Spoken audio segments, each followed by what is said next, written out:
Welcome to Team Building Cultures, the podcast designed to deliver tools and tips for improving team communication, collaboration, and fostering a culture where teams thrive. Now, here's your host, Beverly Hathorn, owner of Strategic HR Consultants.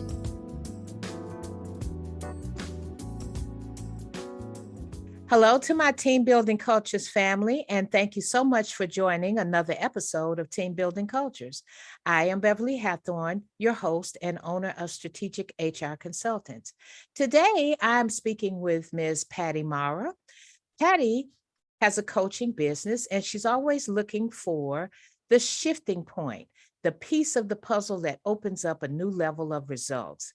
Patti has spent over 20 years helping customers, companies, and individuals take a fresh look at the way they operate. This unique insight helps them reach their full potential, enhancing customer experiences and dramatically increasing growth, customer retention, and profit. Patti is the author of UpSolutions, Turning Your Team into Heroes and Customers into Raving Fans. Woohoo! She's also the creator of UpSolutions Team Success Training and the Business Accelerator Blueprint. Today, Patti's going to talk to us about how your team is the most important profit driver in your business. She's going to give us the 4 pillars to set our team up to win. And she's going to help us understand the importance of regular communication and feedback. Because Patti says if your team are set up to win, your team will create great experiences and results with your customers. Sounds very reasonable to me. Thank you so much for joining us today, Patti. I'm happy to speak with you. Well, wonderful. I love being on the Team Building Cultures podcast, Beverly. I'm excited. Thank you so much for being here today. So let's just jump right into it. Tell us, what are the key components to set your team up to win? Absolutely. I actually call it the 4 pillars, that there are 4 pillars necessary for your team to be set up to win. And measure of that is that you're taking the guesswork out of your team trying to figure out how to win. And if you think about it, we all want to win. We all want to feel like we're winning. And so how do you set the team members up so that they're not trying to guess how to win, what are the outcomes of success, and what you're looking for? So I call those the 4 pillars. The first pillar is that you are able to clearly communicate why choose your business. And one of the arguments is I find that most business owners, and therefore their teams, talk about their business based on what they sell. They think their business is what they sell. And my argument is that's actually a vehicle for how you create value. What you sell is the vehicle that creates value in your marketplace. And your business is the value you create, the outcomes for your customers. So you need to be clear, an owner needs to be clear, the team then needs to be clear as well. So that's the first pillar. The second pillar are position agreements. And position agreements for me are different than job descriptions. Job descriptions kind of outline the tasks of the role, the skills required, the educational possibly. A position agreement includes the tasks, like what are they responsible for in this role? But how does this role contribute to the success of the business? In other words, why is this role included in the team? What are the standards of success for the position? So how, whatever task you're responsible for, what's the measure of success of that? What are the standards? For example, if it's, a clerk is responsible for greeting customers when they come in the store within 3 steps, 3 seconds, what does that look like? What's the expectation of when people are welcomed? So, and then there are company-wide standards, which could be also your core values, but it's important to define, everyone is at their station for the start of their shift, that everyone wears name tags, that we trust and respect each other, and we interact with each other. What are the ground rules for the whole company? Everyone on the team responds to this. And then it's an agreement. So the manager that would sign that they're supporting and holding that person in that role accountable for these standards, and the person signs that they understand and will perform to these standards. So that's a position agreement. And it's a fundamental piece of taking the guesswork out to your team. The third pillar is team communication. And every company, it doesn't matter. I work intensely in the pharmacy, independently owned pharmacy industry. And even if it's a small pharmacy, like a pharmacist and a technician, and that's the whole team, so they feel like they're talking all the time, they still need to have regular structured communication, or else things fall through the gaps. If you don't have it at a very bare minimum, a weekly huddle, it's on the top of whatever's top of mind is being talked about, not necessarily planned for, grown from, learned from. So there has to be a team communication structure so that people feel connected. They feel in the know, and there's a rhythm to it. There's an expectation of it. They also feel important and included. It's very absolutely crucial that you have a communication structure in place. And finally, the fourth pillar is regular team feedback. Team members need to know when they're winning and when they're not. Once a year review is not enough. This is a regular thing. I'd like to see more like a quarterly review, and on a regular basis, you're acknowledging what's working and not working. And I always start with what's working, because if you start with, often we pay attention to what's not working. And so we're having corrective conversations all the time. And then team members feel like they're failing. So if we start first of all, if we acknowledge what is working and that they're crucial, you're acknowledging that they're a crucial part of the team. And then you can deal with they can hear what's not working, not like they're a bad person or they're wrong, but like they're doing well in their role, and these are the things to fine tune. So I think that's crucial. The rule of thumb is that you're reinforcing 5 things that team members are doing well to one thing that you're correcting, which means you always have to be paying attention to, acknowledging and appreciating team members thriving in their role. And the rule of thumb that I log into with this is that wherever you put your attention and energy, that's what expands.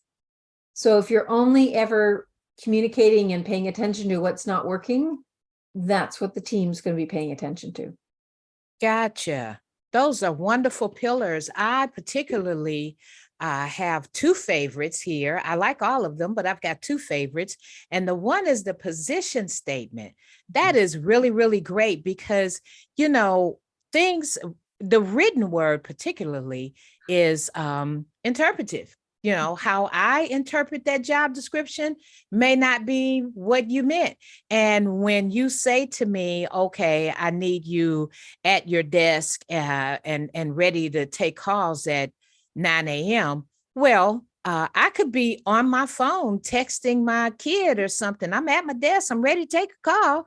But, so that I guess that's just like a lower level example. But you need to make sure that people understand what's expected. And they won't always get that clearly in a job description. So that's great. And I really like, of course, the communication, because I'm all about communication. But I like your 4th pillar, which is the feedback.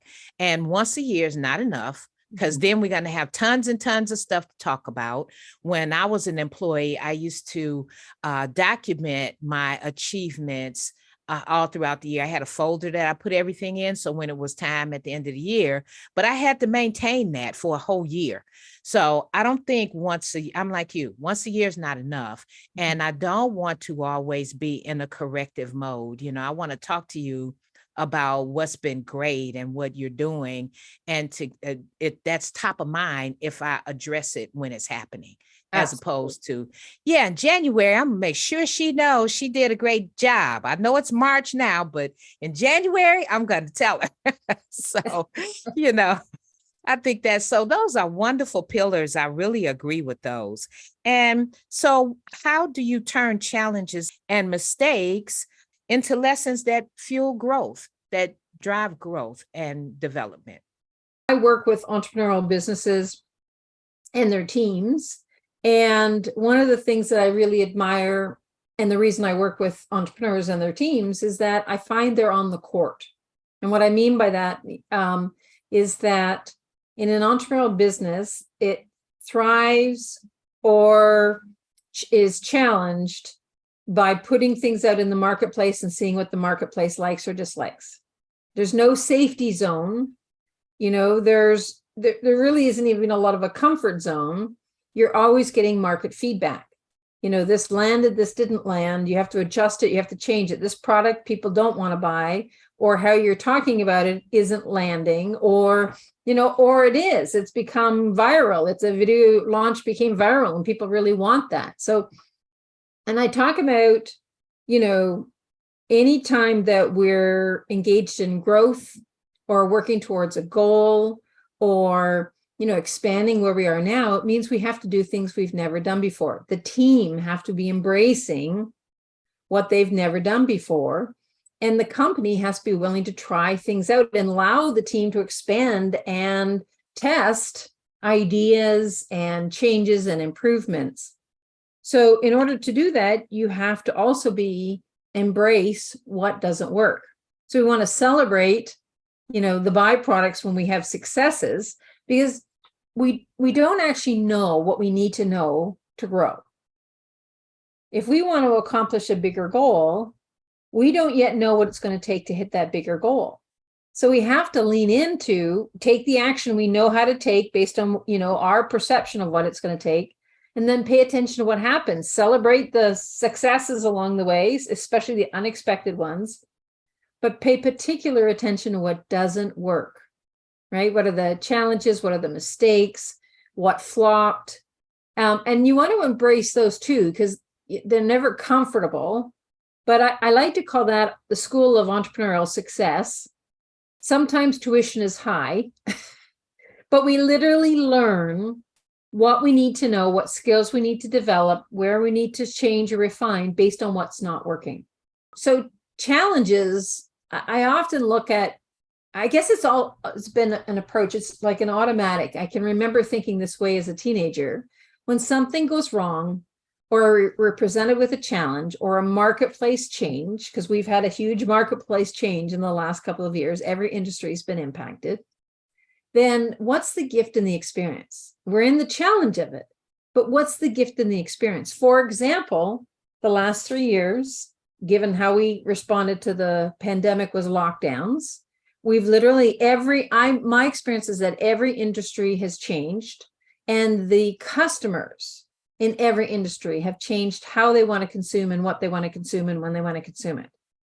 So if businesses aren't paying attention to who their best customers are and being in communication with what they want, how do they want it, when do they want it, and refining how you're offering what you do for that, they're struggling. Now, the gift in this is, I think there's a real gift to future forward your business and have your team engaged with customers or clients at a whole new level. But it means paying attention to what's not working and not just, well, it worked last year. Why isn't it worked 5 years ago? Why isn't it working now?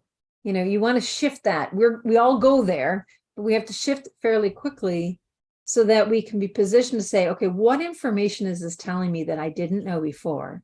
And how can I use it to actually advance where we want to be or what the opportunity is? Beverly, did that answer your question? It does. And that is awesome. I like the way you frame that, especially when you talk about the gift in the experience, because there is a gift in the loss, or what you might term as the loss. But as a young child, I was taught you never lose. You either win or you learn. So, we got that growing up so that the losses, or what would be termed as losses, didn't hit us so hard.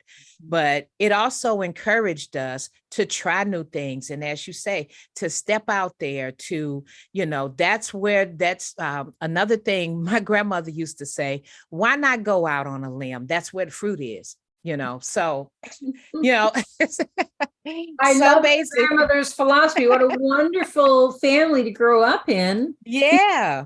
There are so many people that are, and I see even owners in this stance, and they might have been willing to risk when they were younger and they started their business, but you've had some success and they're afraid of putting that on the line. And yet, if you aren't willing to take a step forward, you're putting that on the line. I see way too many people paralyzed with the fear of what might happen, that they're actually losing what they've got because of not taking action. Mm-hmm. Definitely got to take that action, expand and test.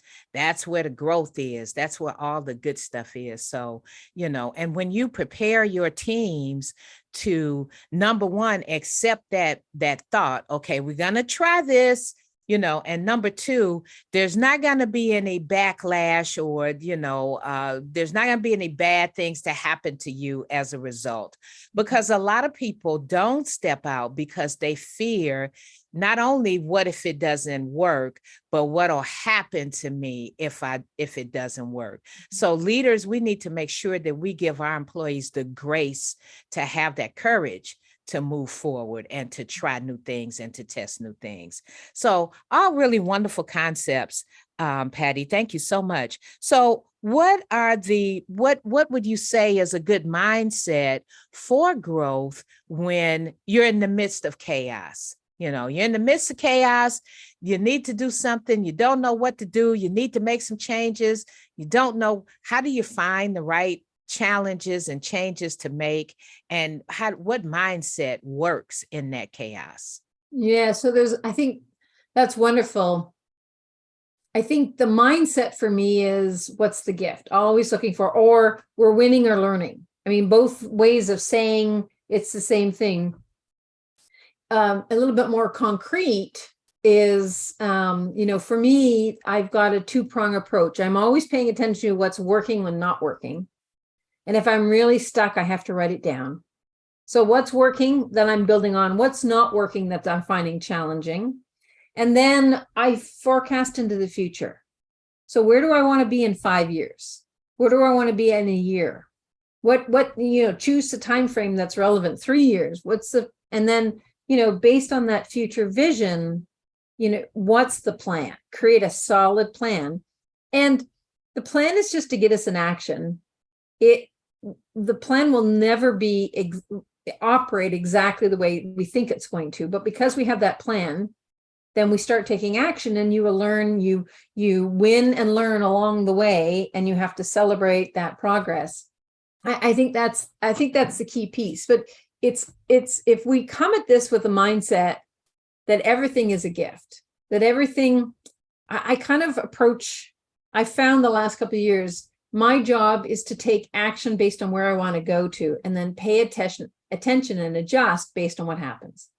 Yes, exactly. You got to move in the direction where you want to live, and then you make adjustments along the way that'll help you get there when you set that goal, and you said something else earlier about there not being a safety zone, especially in the market.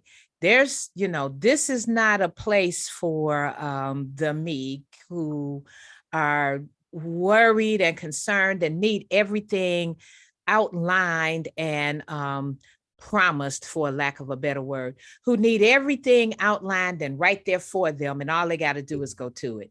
In the market, you mentioned COVID, and I saw, like you mentioned, lots of changes come forth out of COVID. Now, by no means am I saying, oh, COVID was a good thing. We got this, we got that. It was a horrible experience for the world, but out of that came a lot of creativity and a lot of unity and collaboration. And, people came together. It was a horrible thing, but people came together and they realized things that they could do to help others.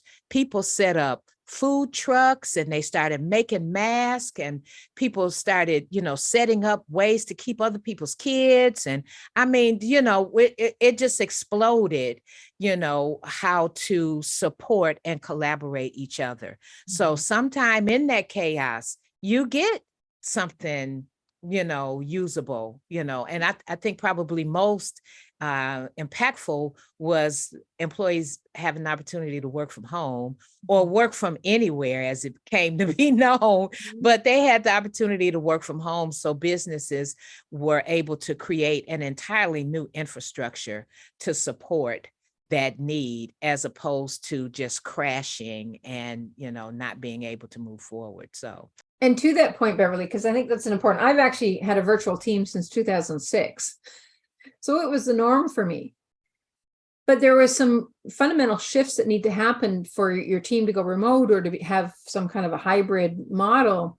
And that is to pay attention to the outcomes that your team members are producing, not the time that they're spent doing it. If you're trying to micromanage your team's time because you're used to having them in the office and overseeing them in their office, there's a functional shift to what are people responsible for, and are they able to accomplish that and produce the results that contribute to the business? And who cares when it gets not the time frame, but when people are working on it, or how they're working on it, or are they collaborating, or where are they working on it from? Doesn't matter, as long as security is handled and outcomes are reached and the companies move forward. So I think there's a real unlock to productivity by challenging and shifting the structure we thought of how our teams need to be designed. Yes. That's a great perspective, because if you always prepare your team, if you delegate work to them, if you trust them to get it done, if you create a culture where there's that psychological safety and that autonomy and that flexibility, and where they know what their job is, they understand their contribution and how important they are, you won't have to worry about what they're doing when you can't keep your eyes on them. If you create that culture and that system, and you do that continually, but you've got to delegate the work and help people spread their wings and grow their strength and grow their ability and make mistakes. Like I said earlier, give grace, give a place. Well, okay, I know this didn't work out like we planned, but let's go at it again. And, we've got some lessons we learned. You give grace for those mistakes, and that's how you'll get your team to grow. That's how you'll get a remote team that you can count on, and you as the leader can go do what you do, which leaders often have other duties other than just micromanaging their employees. so they often have other duties, and then you're free to go, and manage and do what it is that you need to do. So we mentioned collaboration. What would you say is the role of collaboration for growth and market leaders and leadership? Well, I think there's a real power when you tap into team members' talent. So I really rely on collaboration for just about everything. I have a good sense of what my talent is, and it's not going to be out in the world unless I have team members who can make it real and, have it be out and promoted and accomplished and produced. I think having a collaborative work environment means that your team are empowered. Again, they're set up to win. They have that structure to win in their role, feel like they're winning, understand and know, take the guesswork out. And then you really want to create an environment that welcomes and appreciates contribution.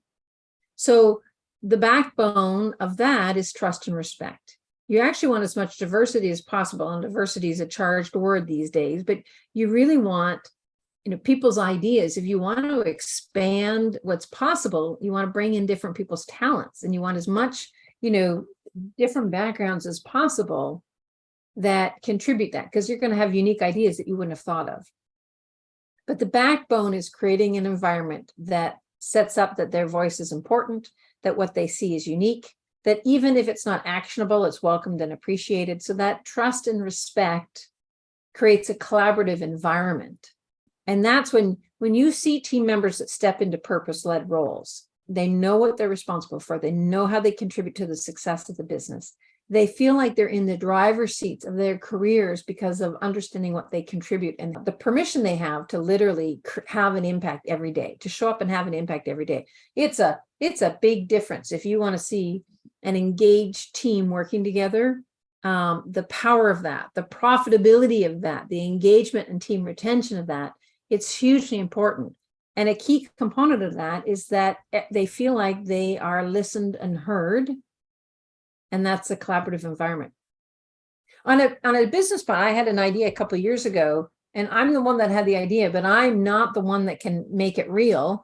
I needed some tech and financial. And so it took about a year before I found the right partner. The collaboration of the partnership is what's going to take this to market. And that's very exciting. Very interesting. And once again, I'm in total alignment with you. One of my taglines is that organizational culture is the soil in which all things grow. Yes. So if you want, especially when it comes to diversity brings such new and fresh perspectives to all issues because we haven't had the same experiences and we have different knowledge and skills and education to kind of toss in the pot there. So that you get a lot of innovation, when you have a diverse team. And that trust and respect is so important because as a team member, I need to know that you respect me and you respect my thoughts and ideas. So when I come to you and say, hey, Patti, I was thinking, you're going to tune in and say, yeah, what? What do you think?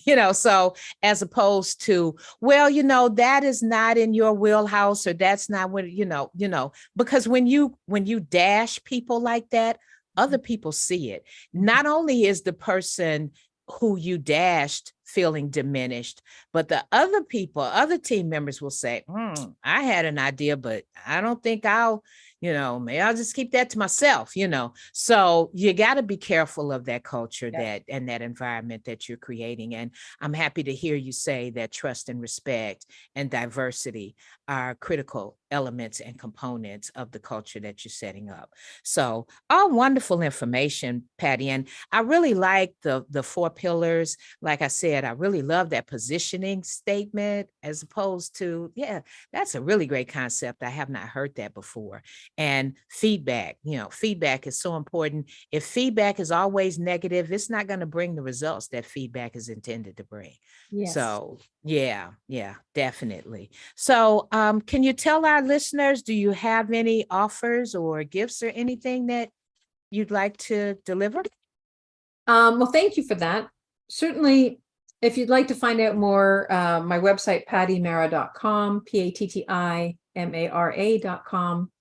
And there's a special web page for the people that, engage with your podcast, Beverly, and that's pattimara.com/team building cultures.